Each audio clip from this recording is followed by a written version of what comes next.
Nuestra serie que titulé No somos de este mundo. Esta serie, esos temas han nacido a raíz de una oración que hacía con el Señor hace un tiempo. Este año el Señor, yo le decía, ¿por qué has acercado tanto la muerte a mi vida? Y la he visto por la verdad muy cerca en todas las áreas de mi vida. Por ahí los que me ven, ¿verdad? Esta cortada es de un cáncer que me acaban de remover la semana pasada. Y yo estaba meditando acerca de lo que es la vida y cómo llega a terminar en cualquier segundo. Y todo lo que hacemos se queda pendiente, se termina. Hay trabajos que vamos a dejar de hacer en ese momento, no importa quiénes seamos. La semana pasada yo les hablaba del momento en que una persona muere, ¿qué es lo que ocurre? Yo les decía que el espíritu sale de la persona y en ese momento tiene un encuentro con el Señor, donde hay un juicio de manera personal e individual y esa persona tiene ya su decisión tomada con quién quiere estar. Analizábamos el pasaje de Juan que dice, ¿verdad?, que la gente aborrece la luz, rechaza la luz y no quieren venir a la luz, todo lo contrario, quieren huir de la luz y aborrecen la luz. Y todos sabemos que la luz, ¿quién es? Nuestro Señor. Por lo tanto, cuando una persona muere sin Cristo, lo primero que viene es un aborrecimiento. En el infierno dice que es crujir de dientes. Eso habla de odio, de aborrecimiento. La gente en el infierno no está pidiendo una segunda oportunidad, sino que está aborreciendo al Señor. El tema número 3 que vamos a ver hoy es la continuación del tema Sella mis ojos con la eternidad. Hemos estado hablando del evento terrible, pero inevitable, que nos espera a cualquiera de nosotros en cualquier momento. Tal vez hoy que salgas a la calle puede ser el último momento de tu vida. Por eso es necesario que el tema de la semana pasada lo escuches para que comprendas si no, va a perder mucho sentido. Fíjense que la Biblia afirma claramente que Dios no se complace en la muerte de los malvados. Y lo dice allí en Ezequiel 18:23. Pero Dios siempre juzga el pecado siempre que lo encuentra, porque así lo exige su santidad. Todos sabemos que el problema más grave que tenemos es que Dios es bueno. Y tú dirás, pero si Dios es bueno, entonces ¿por qué es un problema? Porque yo soy malo, y Él es bueno, y Él es santo, y Él es justo. Y ese es nuestro mayor problema. Fíjense que dice en Hechos 17:31, no lo abra, que Él ha fijado un día en el cual ha de juzgar al mundo con justicia. Un día. Es lo que llamamos el juicio del trono blanco. La semana pasada les explicaba yo que al momento de morir, nuestro espíritu deja el cuerpo y se puede vivir sin el cuerpo, porque también somos híbridos, podemos vivir tanto en cuerpo como fuera de él. Desde ese momento en que tú mueres y estás fuera del cuerpo, hasta la resurrección de tu cuerpo, viviremos en una condición llamada espiritual, en espíritu. ¿Los ángeles qué son? Espíritu. ¿Dios qué es? Espíritu. Jesús es el único, ¿verdad?, que en el cielo está en forma ¿qué? Corporal, porque se humanó. Por eso, al dejar este cuerpo, veremos a Dios en espíritu y seremos juzgados, cada uno, de manera individual. En este juicio personal, Dios no arroja a nadie al infierno, sino que cada quien elige apartarse de Dios.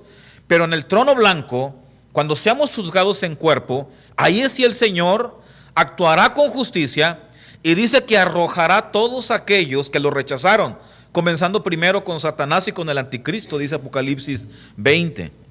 La Biblia dice claramente también que un día, en un momento determinado, en un lugar, va a juzgar a todos los seres humanos que lo rechazaron. Va a juzgar a todos en un mismo lugar. Él ha fijado, como dice ahí, un día que juzgará al mundo ¿con qué? Con justicia. Otro dato muy importante, hermanos. El juicio final será estando ya en el cuerpo o fuera del cuerpo. De manera corporal, estando en el cuerpo y no como espíritus.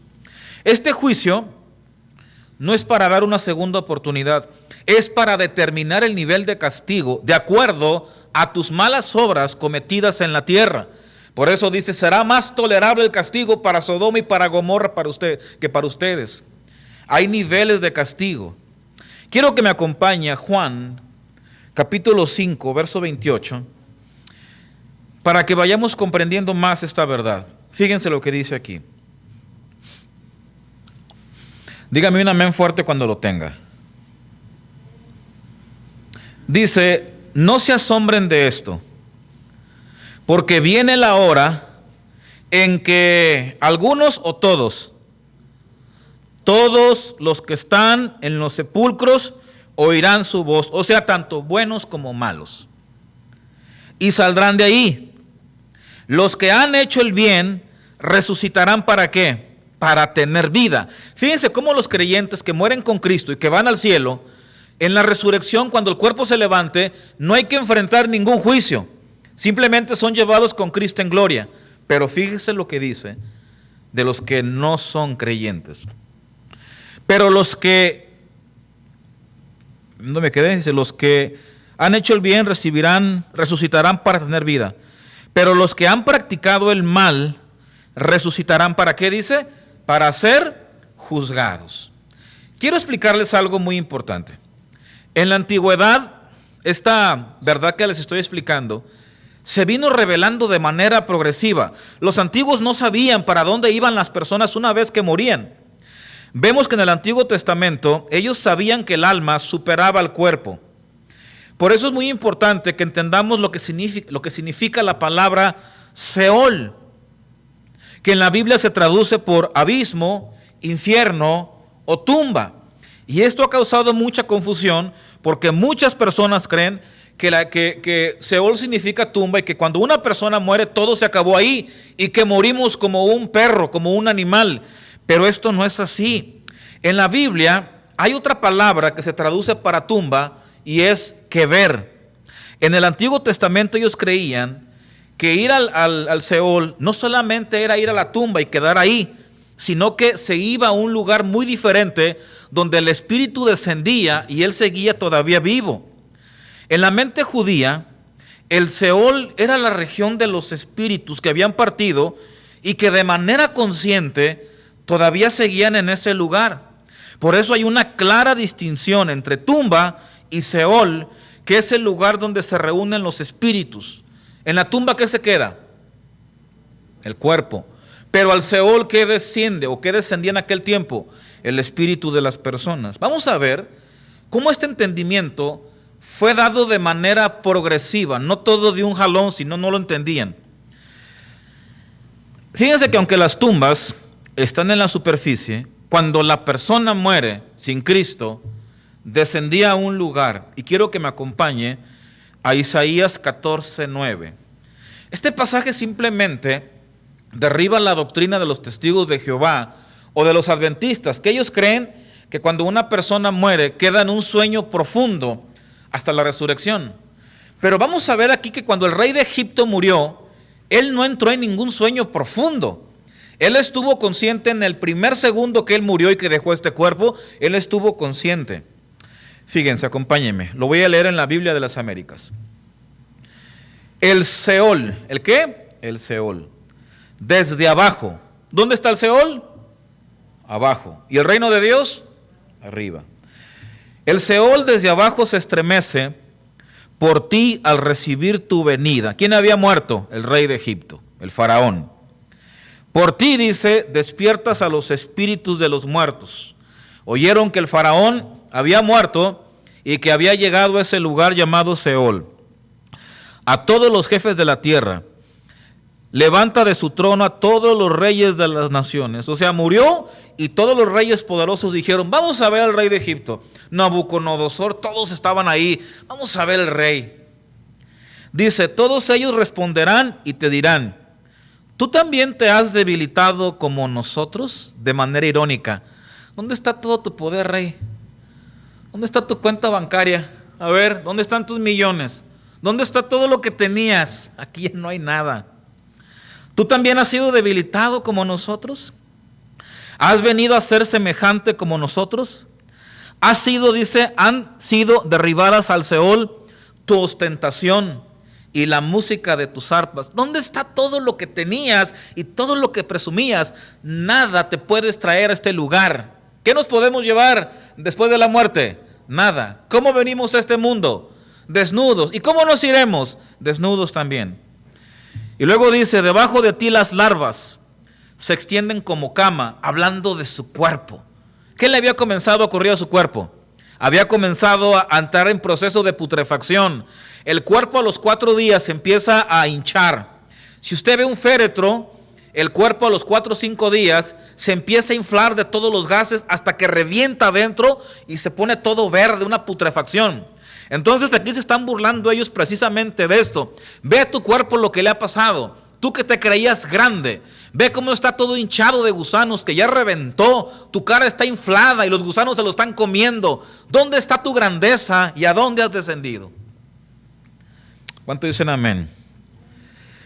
El Seol no es un lugar donde la gente duerme. Aquí están platicando, aquí están hablando. Después de la muerte las personas se reunirán con sus ancestros. Todo depende de la decisión que hayan tomado en vida. En Génesis 49:33 dice, y cuando Jacob terminó de dar instrucciones a sus hijos, encogió sus pies en la cama. Esto no es literal, esto es un hebraísmo para decir que una persona se murió. Los mexicanos también tenemos los nuestros. ¿Cómo decimos cuando alguien se muere? Estiró la pata, ¿verdad? Pero aquí dice, encogió los pies. Cada quien tiene sus eufemismos. Dice, así fue a reunirse ¿con quién? Con sus antepasados. En Génesis 15:15 no lo abra, dice, y te reunirás en paz con tus padres y serás sepultado en buena vejez. Cuando morimos no desaparecemos, sino que inmediatamente, si somos hijos de Dios y nuestros familiares fueron salvos, nos reuniremos con ellos, ya sea arriba o también. Todo depende de la decisión que tomaste en vida. Seol se refiere obviamente al espíritu de los que ya partieron. Fíjense que aunque los hebreos no sabían ellos, cuando una persona moría, sabían que descendían, pero no sabía qué ocurría después. No había un entendimiento. Ellos alcanzaban a ver un poquito que había 2 regiones, una para los buenos y una para los malos, pero esa comprensión no la alcanzaban a tener todavía. El judío Warfield dijo lo siguiente: desde el comienzo de su historia documentada, Israel atesoró la convicción más definida de la persistencia del alma en la vida después de la muerte. El cuerpo yace en la tumba y el alma parte hacia el Seol. Allí entran los justos y los malvados, aunque al llegar no todos tienen la misma experiencia. Si en el Antiguo Testamento, hermanos, la puerta hacia la vida después de la muerte se deja ver como una grieta, ya en el Nuevo Testamento tenemos un entendimiento más claro de qué le ocurre a la persona una vez que muere, porque Jesús vino a traer más luz sobre qué ocurre después de morir. En el Nuevo Testamento fue escrito en el idioma griego, como ustedes saben. Ahí la palabra Seol fue traducida por la palabra griega, ¿cuál creen? Hades. ¿Sí? Y Jesús les contó una historia a los judíos que nos lleva a ver detrás del velo qué le pasa a los vivos una vez que mueren. Y allí en Lucas 16, verso 19, fíjense un poco en el contexto. Abra el verso 14, dice, los fariseos eran avaros. Dice, también escuchaban estas cosas y se burlaban de él. Cristo les cuenta esta historia del Hades, o del Seol, como lo quiera llamar, para decirles a los judíos que las personas ricas, avaras, sin Cristo, terminarían en una condición peor que un pobre que tenía el Señor. Y Él les contó la siguiente historia, que le hemos narrado mucho, pero voy a leerla rápidamente. Dice, había un hombre rico que se vestía de púrpura y de lino fino, y cada día celebraba espléndidos banquetes. Había también un mendigo llamado Lázaro, que lleno de llagas, pasaba el tiempo echado a la puerta de aquel, ansioso de saciarse con las migajas que caían de la mesa del rico. Y hasta los perros venían, le lamían las llagas. Llegó el día en que el mendigo murió y los ángeles se lo llevaron al seno de Abraham. Diga, se reunió con sus antepasados. Después murió también el rico y fue sepultado. Cuando el rico estaba, ¿a dónde? Dice aquí. ¿Dónde? En el Hades, que es la traducción griega de ¿qué? De Seol en el Antiguo Testamento. Dice, y en medio de tormentos, mientras la familia lo veía en el féretro, el cuerpo, ¿cómo estaba el cuerpo? Pues los ponen dormiditos. Hoy las funerarias tienen técnicas para que se vean tranquilos, en paz. Y muchas veces tenemos familiares o amigos que murieron sin Cristo y las funerarias los maquillan en paz. A lo mejor este rico, ¿cómo estaba en su cuerpo? Dormidito, en paz. Y los familiares decían, mira, ya está descansando en paz. Pero yo pregunto, ¿estaba descansando en paz? Él, no. El cuerpo es solamente el estuche donde vivimos, la casa. ¿Yo qué soy? Porque yo puedo decir, mi mano, mi cara, mis ojos, mis piernas. Entonces, ¿quién soy yo? Diga, yo soy un espíritu y vivo dentro de ¿dónde? Dentro de un cuerpo, que un día lo abandonaré, ya sea por enfermedad o por accidente, lo tendré que abandonar. Y iremos a uno de estos dos lugares. Pero quiero que note que cuando la persona muere, no hay ningún sueño intermedio. La persona sigue viviendo en cualquiera de estos dos lugares. Sin Cristo, comienza a vivir un tormento. Este hombre, ¿cómo estaba? Atormentado. Y alzó sus ojos, y a lo lejos vio a Abraham, y a Lázaro junto a él. Entonces gritó, Padre Abraham, ten compasión de mí. Envía a Lázaro para que moje la punta de su dedo en agua, y me refresque la lengua, porque estas llamas me atormentan. ¿Cómo estaba abajo? Caliente. Pero Abraham le dijo, hijo mío, acuérdate que mientras vivías tú recibiste tus bienes. Yo les decía que toda persona que muere sin Cristo, todo lo bueno que recibió en esta vida será lo más cerca que estuvo del cielo. ¿Cuántos sabemos que en esta vida hay cosas que son celestiales casi? Una buena comida, el nacimiento de un hijo, un paisaje hermoso, ¿cómo decimos? Parece un paraíso. Entonces todo lo bueno que él probó es lo más cerca que él alguna vez va a estar del cielo. De la misma forma Lázaro, todos sus males es lo más cerca que él estuvo del infierno. ¿Cuántos saben que a veces esta vida puede parecer un infierno? Cuando llega una enfermedad, una tragedia, parece como que estamos realmente ya viviendo en el infierno. Y luego dice, pero además hay un gran abismo entre nosotros y ustedes, de manera que los que quieran pasar de aquí a donde están ustedes no pueden hacerlo, ni tampoco pueden pasar de allá hacia acá. Aquel respondió, Padre, entonces te ruego que envíes a Lázaro a la casa de mi padre, donde tengo 5 hermanos, para que les adviertan, a fin de que no vengan ellos también a este lugar de tormento. Pero Abraham le respondió, pero ellos tienen a Moisés y a los profetas. En otras palabras, ellos tienen la Biblia, que la lean, que los escuchen. Y aquel contestó, no lo harán, padre, pues ni yo leía la Biblia cuando estaba vivo, mucho menos ellos tampoco. Fíjense que aquí nos da un principio muy importante. Sus hermanos aún podían escapar de este sufrimiento mientras estuvieran vivos. Pero cuando una persona muere, termina el tiempo de gracia y ya no puede haber salvación. Todo lo contrario al católico. El católico cuando muere alguien dice, ahora sí hay que empezar a rezar. No, mentira. El tiempo se acabó. Y la Biblia es muy clara que cuando una persona muere, el tiempo se ha terminado. El tiempo para buscar al Señor, ¿cuándo es? Mientras tú estás vivo y tu corazón está latiendo. Dios quiere que le sirvamos cuando estemos vivos, en cuerpo, sacrificio vivo, agradable a Él, no cuando ya estamos muertos y lo rechazamos. Él quiere que la decisión sea tomada en vida. Escuche lo que le voy a decir lentamente. El rico de Lucas 16 aún no se encontraba en el infierno. Se encontraba, ¿dónde? En el Hades. Porque la palabra infierno es una traducción muy diferente que la vamos a ver ahorita. El infierno es lo que la Biblia llama el lago de fuego. Y el infierno es cuando al final del juicio son lanzadas las personas a ese lugar. El lago de fuego. Fuego ahí es Gena, que se traduce por infierno, que es el destino final. Puesto que la versión Reina Valera lo ha traducido como infierno porque así lo quiso traducir, pero todos sabemos que obviamente la traducción es diferente.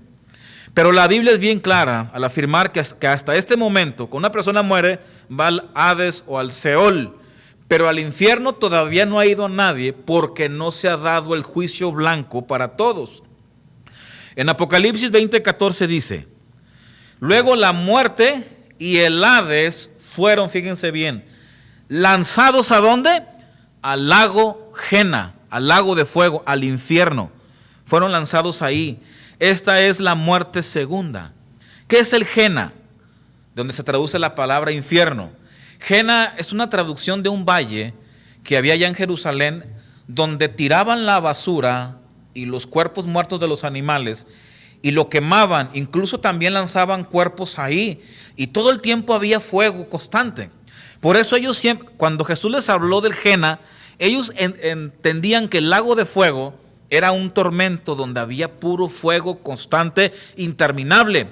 Porque en Israel, el valle de Ginón, todos los días había fuego y nunca se apagaba. Por eso, fíjense bien, en la época presente, los que mueren en Cristo, obviamente ya no descienden al Seol. ¿Vamos hacia dónde? Vamos hacia el cielo. Porque dice ahí la palabra que cuando Cristo resucitó, se llevó a todos los que estaban en ese lugar, ¿a dónde? Al cielo.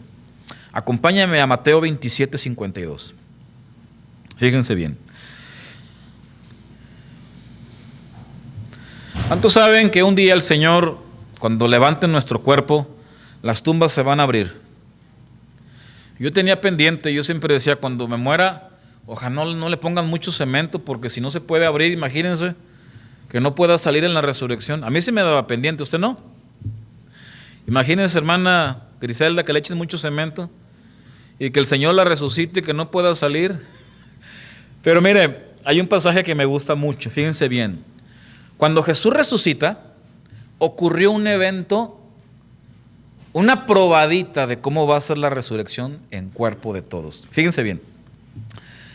Los sepulcros se abrieron y los cuerpos de muchos santos que ya habían muerto volvieron a vivir. Fíjense qué evento.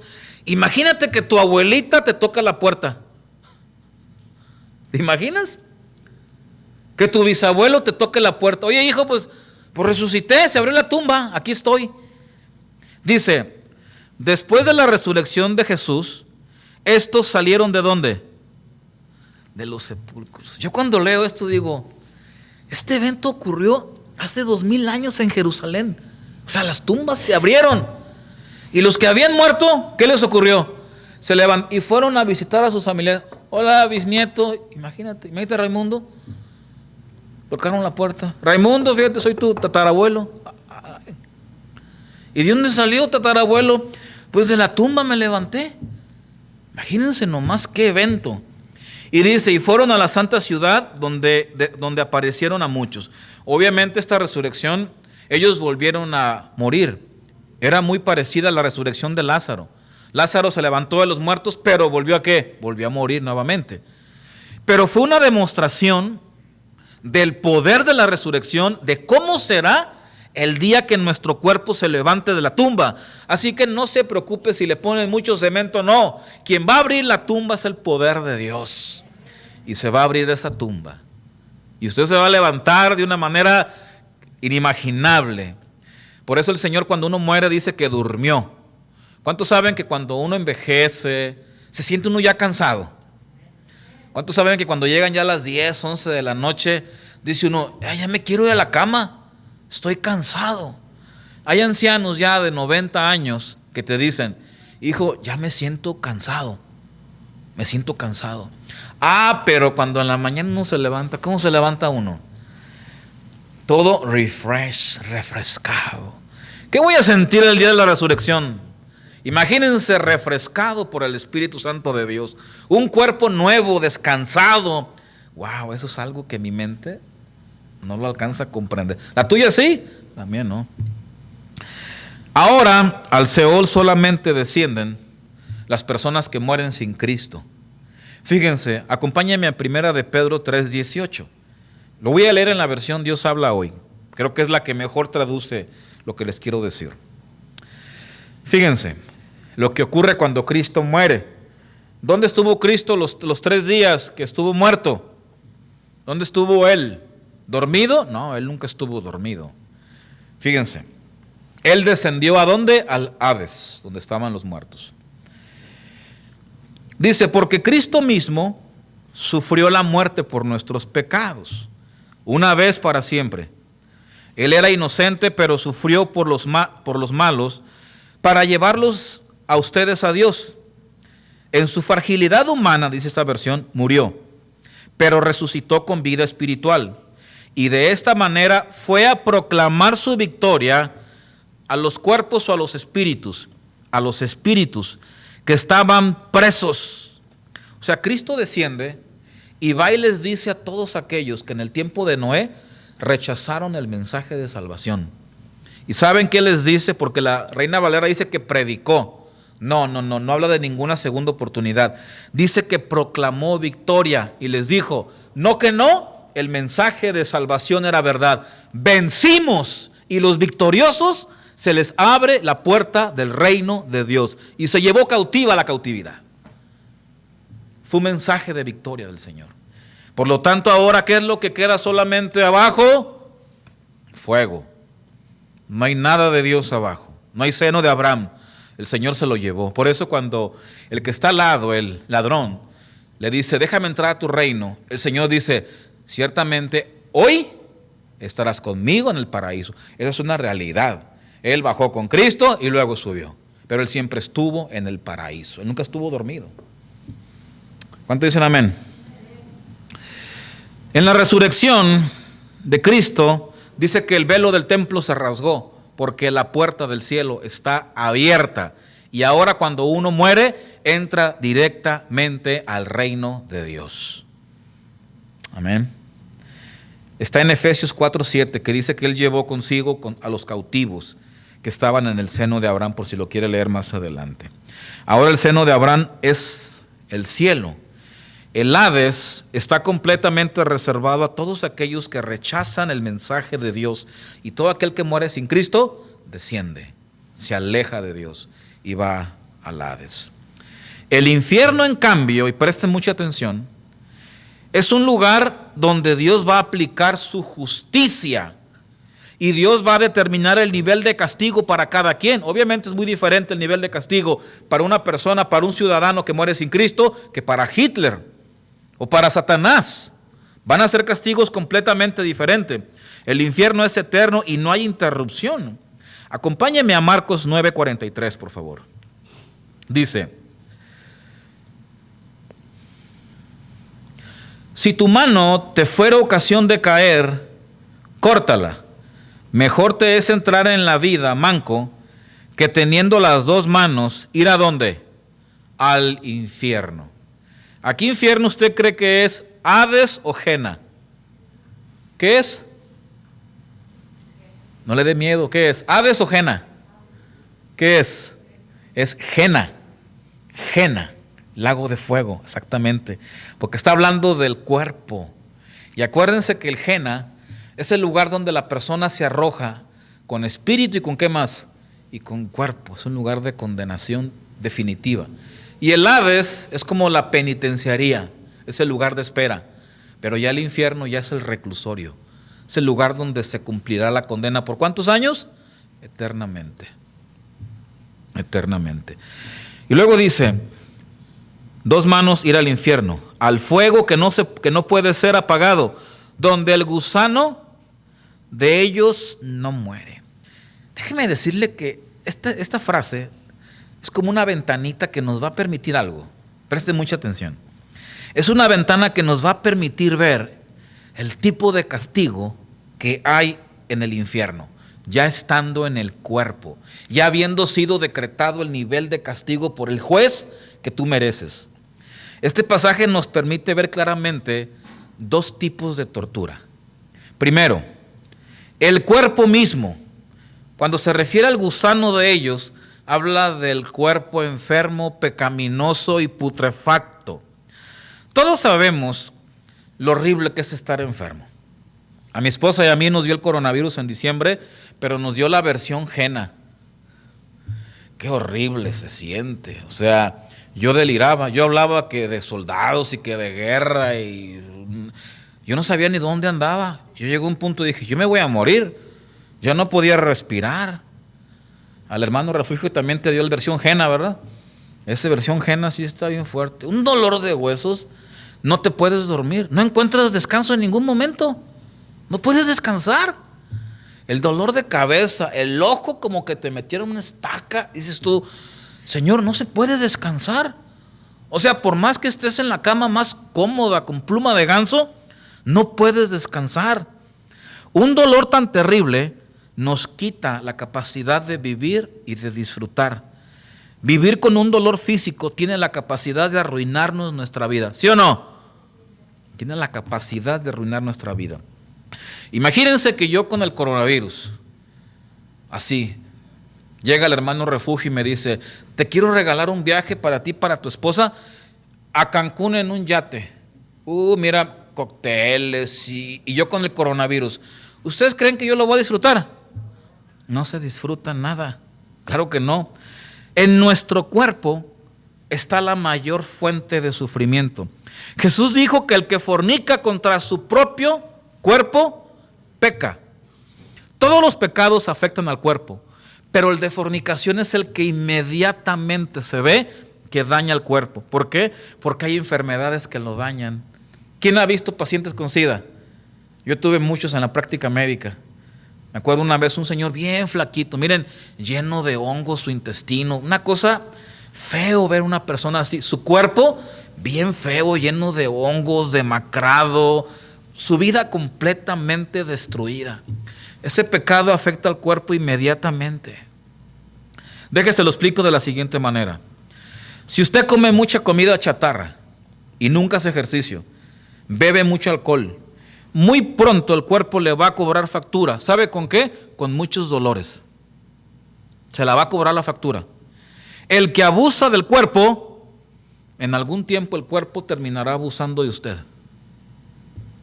Esa es una realidad. Lo contrario también ocurre. Obedecer a Dios trae salud a nuestro cuerpo. Dice ahí Proverbios 3:7. No seas sabio a tus propios ojos. Teme al Señor y apártate del mal. Del mal. Y será medicina para tu cuerpo. ¿Qué trae la obediencia? Diga, salud a mi cuerpo. ¿Y la desobediencia? Enfermedad. Y alivio a tus huesos. Ahí huesos es tuétano. ¿Cuántos han comido tuétano? Res. ¿Qué es el tuétano? La médula ósea, de donde sale la vida del hombre. Todas las células brotan de la célula madre pluripotencial que está ahí. Es la que nos da la vida. O sea, trae salud al cuerpo y a nuestra médula ósea, donde viene la vida del hombre. ¿Conviene obedecer a Dios o no? Hay un elemento invisible que el médico no ve. Tú puedes hacer ejercicio, estar fitness, pero si eres un pecador, tu cuerpo se va a ver afectado en cualquier momento. ¿Se acuerdan cuando Pablo les dijo a los corintios desobedientes? Por eso hay muchos enfermos. Ahí en 1 Corintios 11:30. Por eso hay muchos enfermos, muchos debilitados, y ya otros ya hasta se murieron. ¿Por qué? Por desobedientes. Porque la desobediencia nos afecta. Hay una verdad. El pecado nos enferma, nos envejece y daña nuestro cuerpo. En cambio, la obediencia sana, rejuvenece y fortalece nuestro cuerpo. Hay una novela muy famosa de Oscar Wilde que se llama El retrato de Dorian Gray. Este joven hizo un pacto con el diablo y le dijo, te pido, en el pacto dice, que el que envejezca sea mi retrato y no yo. Y este hombre empezó a vivir una vida desenfrenada, inmoral, se alcoholizaba, iba con mujeres. ¿Y sabe quién envejecía? El retrato. Y él permanecía igual de joven. Pero llegó un momento donde empezó a ver que el retrato ya parecía un monstruo. Entonces lo que hizo él, que agarró una sábana y lo tapó. Y seguía pecando.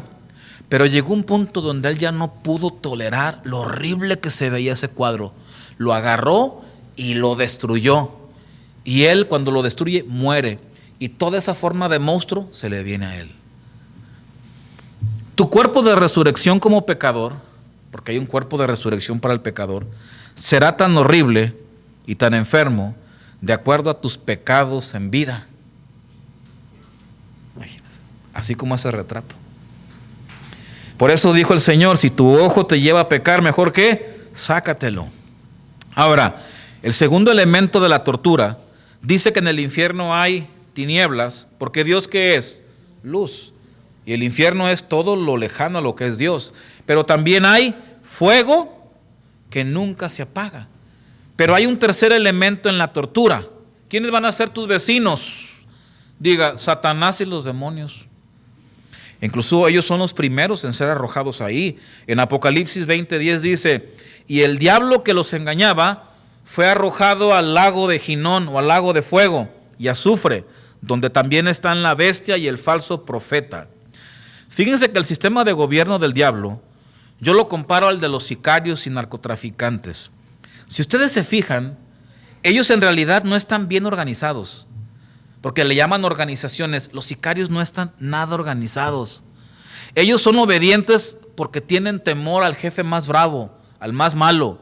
Ellos sirven por sus propios intereses, porque en cuanto se descuida el jefe, ¿qué hacen? Lo matan y asciende otro. Ellos están hambrientos del poder y ellos dominan a cualquier persona débil. Eso es lo que hace el poder de las tinieblas. Igual en los sicarios. Acompáñame ahora, Apocalipsis 20:11. Entonces sus vecinos, ¿quiénes van a ser? Los que terminen en el infierno. El diablo, los demonios y los peores seres humanos que pisaron esta tierra. En Apocalipsis 20:11 vemos ese gran juicio que será un solo día, en un solo lugar, un solo momento, cuando los cuerpos son entregados nuevamente a las almas que están en el Seol. Recuerde esto, quienes van a estar presentes en este lugar, ¿quiénes son? Diga, los que no aceptaron a Cristo. Cuando se da la resurrección, los que aceptan a Cristo, ellos se van con Cristo en las nubes para siempre. ¿Amén? Acompáñeme. Vi también un gran trono blanco, y el que estaba sentado en él, de su presencia huyeron la tierra y el cielo. Imagínense nomás qué tribunal. ¿Cuántos han ido a una corte aquí en Estados Unidos? ¿Verá que los jueces imponen? ¿Se imagina ver al juez, el mero mero de todo el universo, sentado para impartir justicia, que nadie lo puede sobornar? Wow. Mire, cuando Dios hizo justicia, en el tiempo de Noé, se murió casi todo el mundo. Hay gente que dice, ay Señor, ¿por qué eres injusto? Porque si hiciera justicia, te mata hasta a ti y a mí. ¿Sí o no? ¿Cómo murió Zafira y Ananías? Porque le robaron poquito dinero. No, si Dios hace justicia, mis hermanos, acabamos todos con la pata bien tiesa aquí. Gracias que tiene su misericordia. Dice, vi entonces de pie, cuando se va a recibir sentencia, ¿cómo se ponen los acusados? Están de pie porque ellos ya nomás van a recibir su sentencia. No se va a discutir salvación ni nada.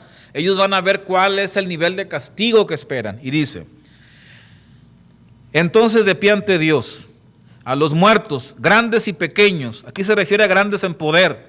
Ahí va a estar Carlos Salinas, Hitler y el albañil que nunca quiso a Cristo. Dice, unos libros fueron abiertos, donde contiene toda la información de todo lo que has hecho, desde pequeño, todas las mentiras que dijiste, todos los males que hiciste, todo está registrado y apuntado ahí, cada palabra. Y dice el Señor que de cada palabra tendrás que dar cuenta en el día del juicio.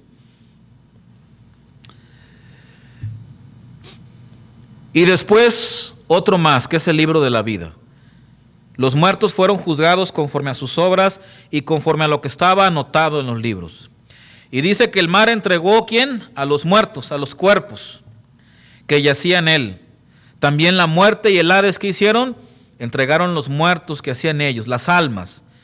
Y cada uno fueron juzgados conforme a sus obras. Y la muerte y el Hades fueron lanzados al lago de fuego. Esta es la muerte segunda. Y todos los que no tenían su nombre registrado en el libro de la vida fueron lanzados en el lago de fuego.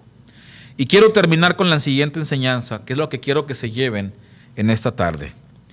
El Señor dijo que el reino de Dios ya estaba aquí en la tierra. Pero hay otra realidad. El infierno también ya está aquí en la tierra. Eso lo podemos ver también.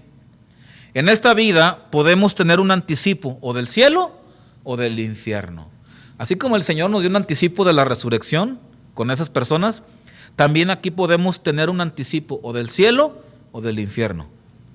Satanás sabe que él no le puede hacer nada a Dios, no puede hacerle nada. Por eso él ha manifestado su rebeldía. En lugar de irse contra Dios, ¿contra quién creen ustedes que se ha ido? Con todos los seres que llevan la imagen de Dios, o sea, tú y yo. Y Satanás usa dos armas.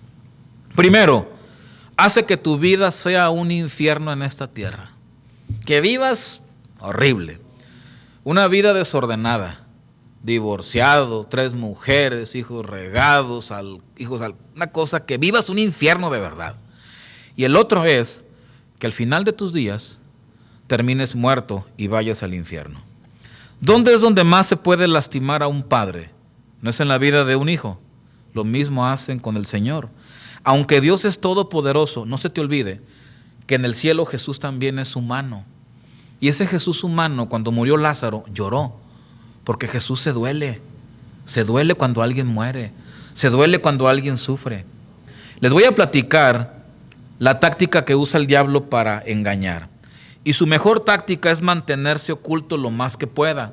Porque si el diablo no existe, la gente deduce que Dios tampoco ¿qué? Que Dios tampoco existe.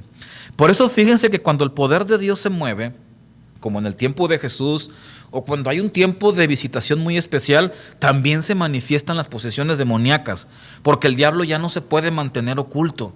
Pero el diablo lo que más prefiere es mantenerse escondidito, porque así como Dios dice, yo soy, el diablo dice, yo no soy. Que la gente crea que no hay diablo, porque si no hay diablo, pues tampoco hay Dios. Pero si la gente comienza a ver manifestaciones demoníacas, ¿qué va a deducir? Pues que también hay Dios. Entonces, ¿qué le conviene al diablo? Mantenerse escondidito, y usa los pensamientos y las filosofías. La más famosa es el ateísmo. Todos sabemos que para venir a Cristo hay que arrepentirnos, pero en el ateísmo, si no hay Dios, ¿ante quién te arrepientes? Ante nadie. El otro es el relativismo moral. Tú decides lo que está bien y está mal. Cada quien tiene su verdad. Ahora, ¿quién se va a arrepentir si en su verdad cree que está bien? Y estas dos mentiras son las que el diablo está usando en la actualidad para llevarse esta generación a ese lugar terrible. Y así es como hoy tenemos el infierno en la tierra. Fíjese, la tasa de criminalidad se ha disparado. Los asesinatos, las violaciones, el abuso de niños va aumentando. El uso de drogas, de alcohol, de pornografía se ha disparado. La tasa de divorcios es del 60%. O sea que de 10 parejas que se casan, 6 acaban divorciadas. ¿Cuántos niños quedan sin padre? ¿Cuántos? Yo veo mucho ese patrón común. Yo vivo, por ejemplo, en una sección de low rent. Y yo veo que la mayoría de las personas que viven ahí son mujeres solas, que llevan 2, 3, 4 maridos con diferentes hijos regados. Es como el patrón común que se vive hoy en día. ¿Dónde está la familia? Todos sabemos que la Trinidad es una familia. Hay padre y hay hijo. Por lo tanto, el diablo, ¿qué quiere destruir? La familia. Él quiere destruir todo aquello que lleve la imagen de Dios. Cada 40 segundos alguien se suicida. Hay 15 millones de abortos cada año. Y desde 1970 van 1,000 millones de abortos. 1,000 millones de sangre inocente. Por eso, aunque Dios tiene un día para juzgar a la humanidad, quiero decirle algo. También es verdad que el juicio y la ira de Dios ya ha comenzado a manifestarse. ¿Sí sabía eso? Que aunque Él tiene un día donde va a descargar toda su ira, no quiere decir que Él no esté ya descargando su ira. En Romanos 1:18 dice, ciertamente la ira de Dios ya viene revelándose desde el cielo contra toda impiedad, contra toda maldad y contra toda injusticia. Pedro dijo, porque es tiempo de que el juicio comience ya por la casa de Dios. Y si comienza por la casa de Dios, ¿qué les espera a aquellos que no conocen a Dios? La mayoría de ustedes tal vez ya ha experimentado la ira de Dios de alguna o de otra manera. Deje hacerle una pregunta y sea franco.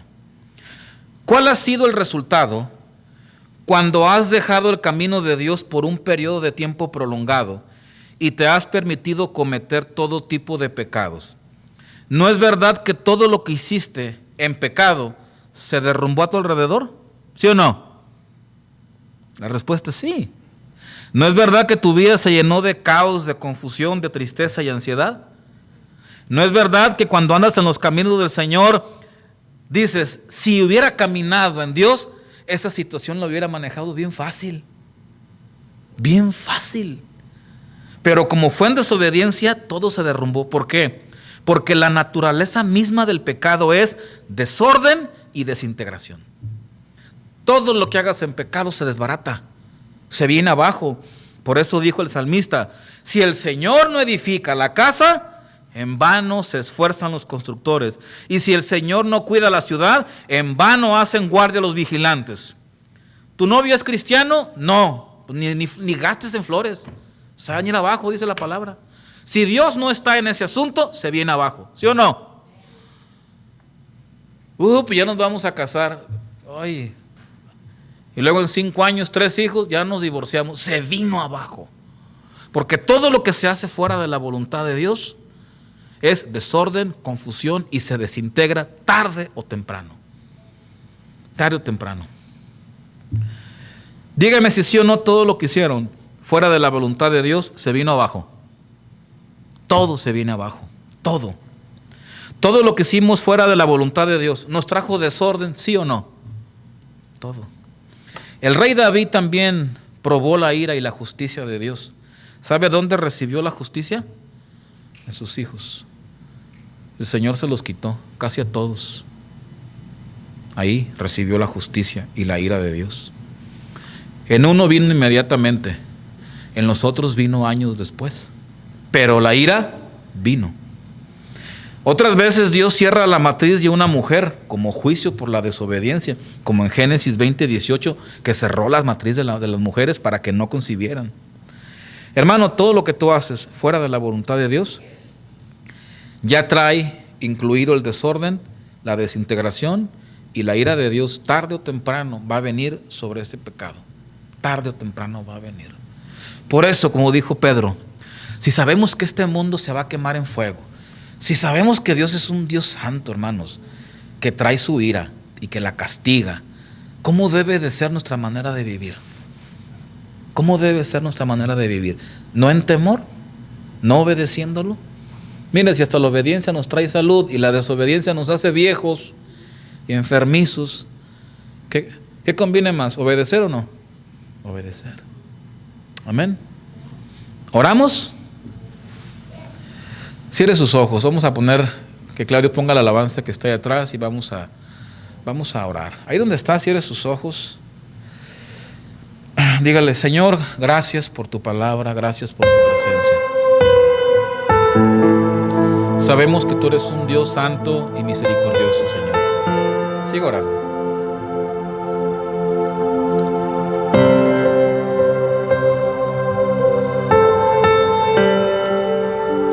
Dígale, te damos gracias por este día, Señor. Dígale, Señor, yo sé que he hecho cosas fuera de tu voluntad, Señor. Y todo lo que hice en desobediencia, ya sea como cristiano o no cristiano, Dios de todas formas el pecado lo juzga. Él es un Dios santo que no tolera el pecado. Ya sea del incrédulo o del creyente, Dios siempre trae su juicio justo, porque Él es santo y Él tiene que ejecutar ese juicio. Y vemos que el juicio final es el lago de fuego y es terrible ese lugar. Es un lugar que a nadie se le desea, porque Dios descargará toda su ira en ese lugar.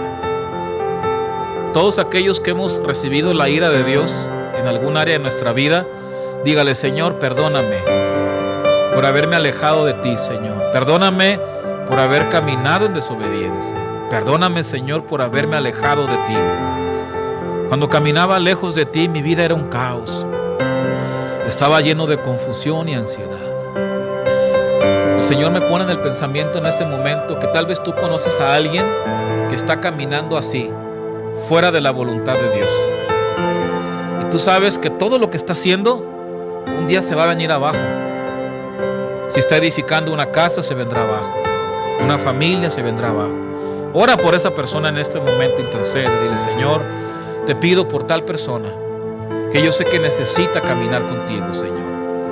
Señor, tráela a tus caminos, toca su corazón, trae convicción a su vida.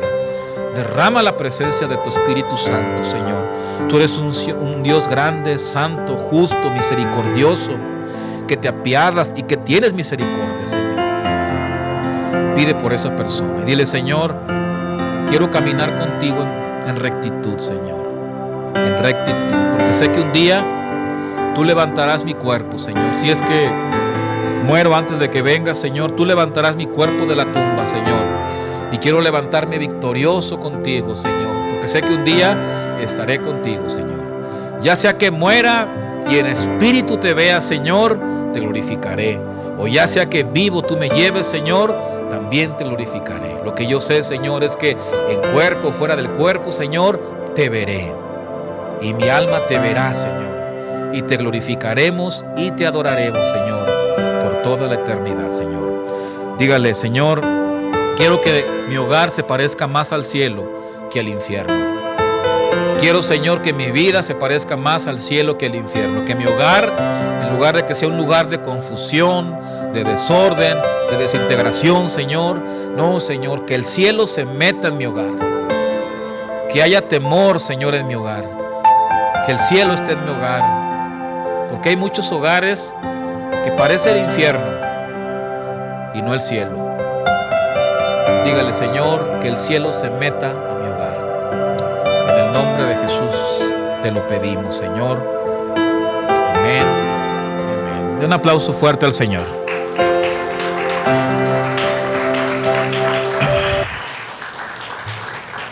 Antes de que se vayan, la hermana Teresa me pide oración por su nieto Israel, que hoy cumple un añito, hermana. Vamos a orar por Israel. Ya puedes cortar la transmisión, Mauro, si quieres.